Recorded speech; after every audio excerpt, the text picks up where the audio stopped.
Has everyone already forgot that this happened? Another matter, over the past few days, Director of National Intelligence Tulsi Gabbard has unveiled shocking new evidence that former President Barack Obama and top aides in the Obama administration conspired to subvert President Trump's 2016 election victory and undermine the democratic will of the American people. While publicly pretending to engage in a peaceful transfer of power, in private, former President Obama went to great and nefarious lengths to try to sow discord among the public and sabotage his successor, President Trump. Certainly seems true to me. Let's see what Trump has to say. They caught President Obama absolutely cold, Tulsi Gabbard.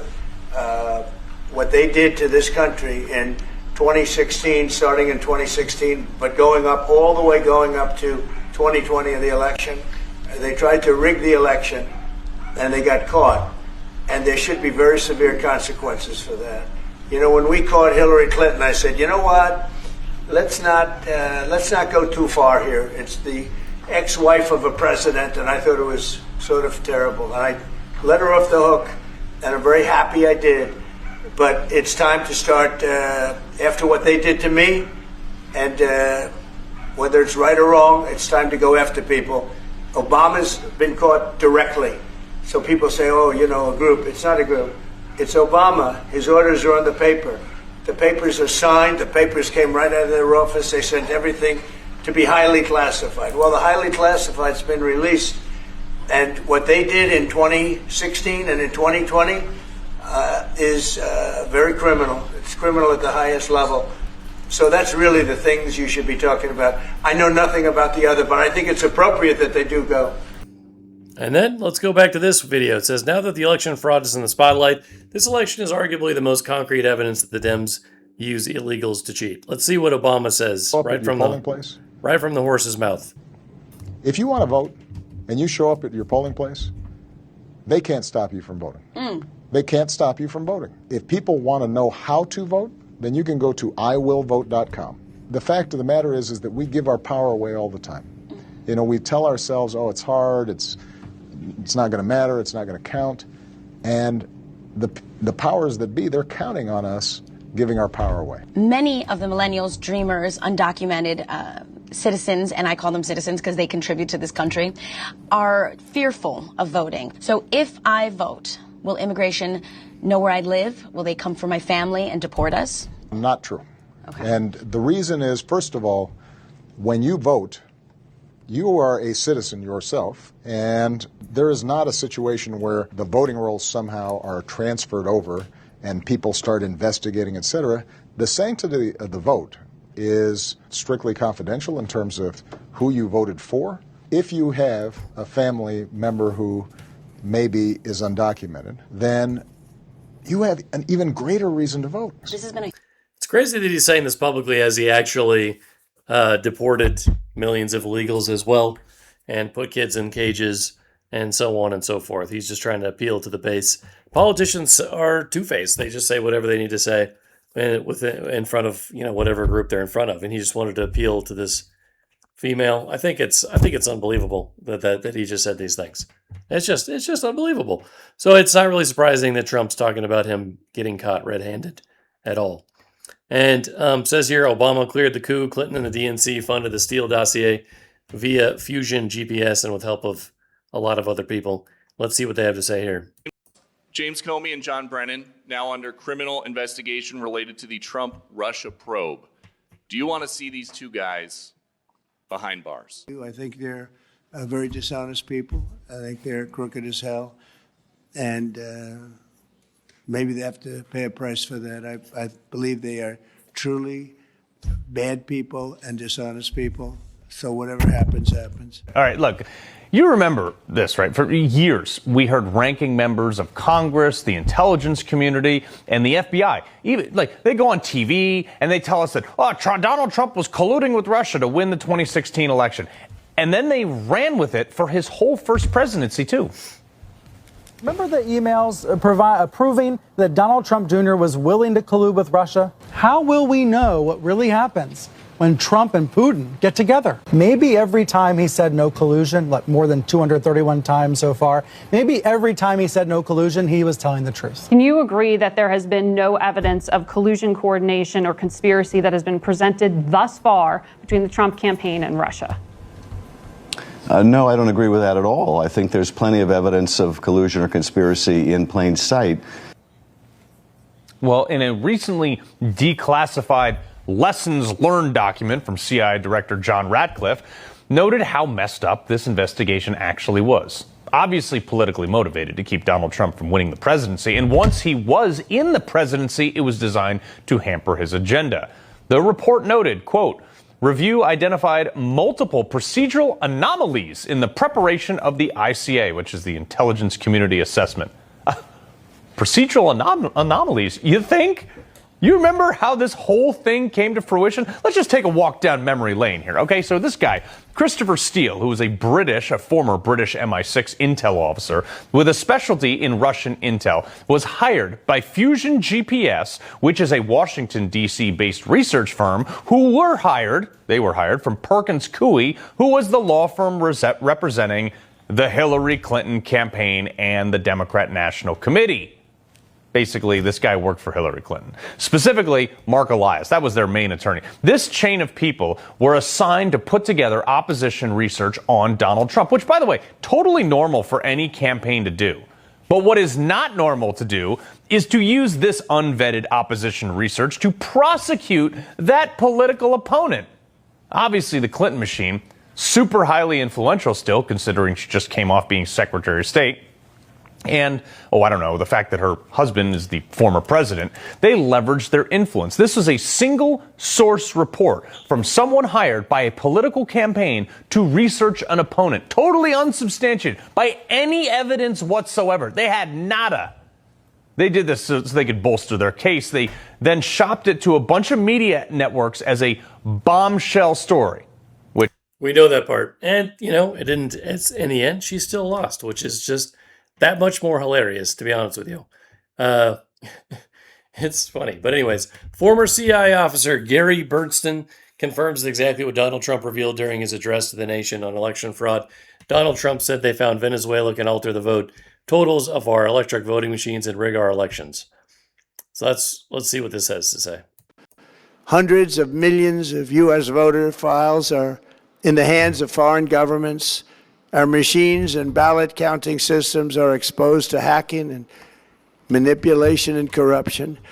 In Trump's speech, he's saying specifically that Venezuela has the ability to rig our elections and our electronic voting machines. This is highlighted directly from the report. CIA report confirms the Venezuelan plot to digitally rig elections in 2020 by altering vote totals undetectably. And this was exactly exposed by Laura Logan. She did a full interview with a former CIA officer, and he went over all of this. Well, the important thing to understand here is that Smartmatic has its office in Caracas, and it's co-located with the Consejo National Electoral, the National Electoral Commission. And there's 150 Smartmatic engineers and 150 C&E engineers side by side. They have two missions. Number one, steal elections. Number two, defeat audit. Study audit. How do different states and different localities conduct audit so that when they're audited, you defeat audit?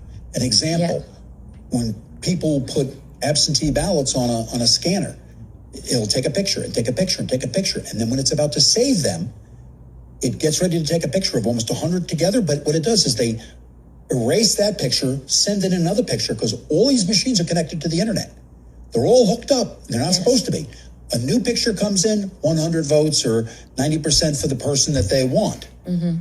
But when you do the audit, you're not allowed to look in the box. You have to look at the screens. They've changed the rules around the country in the different states that make it almost impossible to show that they cheated because of. And what they do also is they'll make proprietary the source code. You can't examine that. You can't look at different types of technologies proprietary, because that's where they're cheating. And they blocked those individuals very cleverly.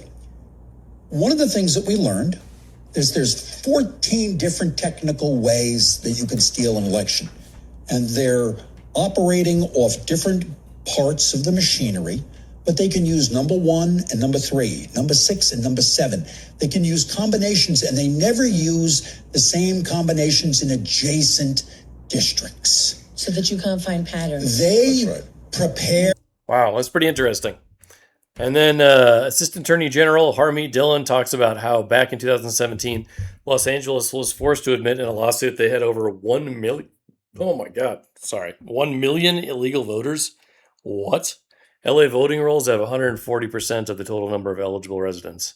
I find that hard to believe. But hey, I do love Adam Carolla. I do love Adam Carolla, so let's check this out.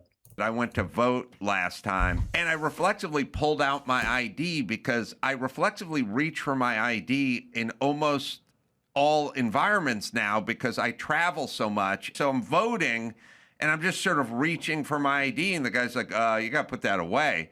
And I was like, you don't need to see it? He's like, no, I can't touch it, you know? And then he starts asking me questions about my address and how do you spell that? And what was the number again on that? And he keeps screwing it up. And how do you spell your name? And I said, why don't I just show you my ID and you can just get all this right off my ID? And he's like, I can't look at, you got to put I can't touch the ID. That's right. And I'm like, it's the only place left in society where they shun the ID. Everywhere else, you need the ID, and here we shall shun you in your Right. ID. You're That's absolutely insane. Right. It's crazy, and I mean, I'll tell you one of the things I'm here for in California. Monday, we announced the indictment and conviction, a guilty plea of a woman who was doing petition gathering in Los Angeles for 20 years, and she would go to Skid Row and she would get people to sign these petitions, like, you know, increase the taxes or whatever it is. And some of these were getting rejected because the people she was signing up were not on the voter rolls. So her new scheme starting last year was register them to vote, give them some bucks for that or cigarettes or whatever, and then register them on this petition. And, you know, she was caught on video doing that. And so she pled guilty to that. That's happening all over the place. I mean, she's not a solo freelancer. She works for a company that has people doing that. How does she get paid? She gets paid per signature that she gathers. And what company pays her? Well, there are professional signature gathering companies that do this. There are a few of them on both sides. And so, for example, when you remember that we had the recall of Gavin Newsom, there were professional paid signature gatherers to do that. So all these ballot measures to increase our taxes or to, you know, do something with the homeless or school bonds or whatever, there's always people who are getting paid to do that. It's a big business in California. You can get paid $20 a valid signature, but if the signature isn't valid, meaning they aren't on the voter rolls. So, but the other part of this lady's scheme is, of course, these are homeless people. Where are they going to say that they live? She gave them her old address. Right. So she registered people on her old address. That's voter fraud. That's what she pled guilty to. The reason that Democrats, frankly, it's only Democrats who aren't cooperating with us at scale, don't want us to have the voter rolls is because the voter rolls are full of people who shouldn't be there. And how do I know that? Los Angeles County itself admitted in 2017 in a lawsuit with Judicial Watch that over 1 million people were on the Los Angeles County voter rolls illegally, dead, had moved, or were otherwise ineligible to vote in California. That is a pretty wild claim there at the end to say that Los Angeles has over 1 million ineligible voters that were identified by Judicial Watch. So let's just fact check that. Here's some information. So yes, Judicial Watch did highlight these issues in 2017. And here is the actual analysis. So let's just take a look at this. Ghost voters, okay, that's what we're looking for. Looks like at least 3.5 million more people are on the election rolls than eligible voters, but that's not California. That looks more like a nationwide total. So let's just verify just what she's talking about, the California stuff. So here we go. In California, San Diego County, which is a big county, it's below Los Angeles, they have 138% voter registrations compared to their voters. That means they have 810,966 ghost voters.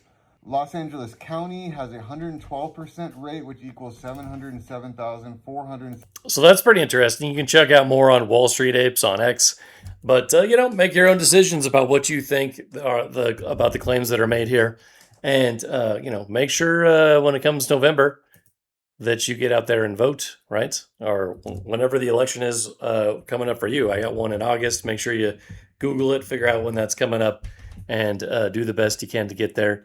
Bring an ID just in case, I imagine. Follow the money until the head of the snake is cut off. Military and intelligence regime change operations being used on U.S. citizens. That's pretty nuts. So let's see what this says. This is from the CIA account. All right. In 2021, the Special Operations Command under Mark Milley, as chairman of the Joint Chiefs, put out an instruction manual, a vision for 2021 and beyond, that contained instructions and examples on how the military could work with the State Department, Intel Services, and USAID using race riots. Here's examples of some of the instruction manuals here, 1 and 2, in order to destabilize nations. Here's a declassified CIA guide written in 1983 to train CIA operatives in the field on how to organize riots in foreign countries. And here's a tab on using agitators, including hiring professional criminals to manipulate mass meetings and assemblies of people in person, which can result in general violence. And you will see that they advocate for general violence, where the CIA tells the case officers, our psychological war team must develop in advance a hostile mental attitude among the target groups so that at the given moment,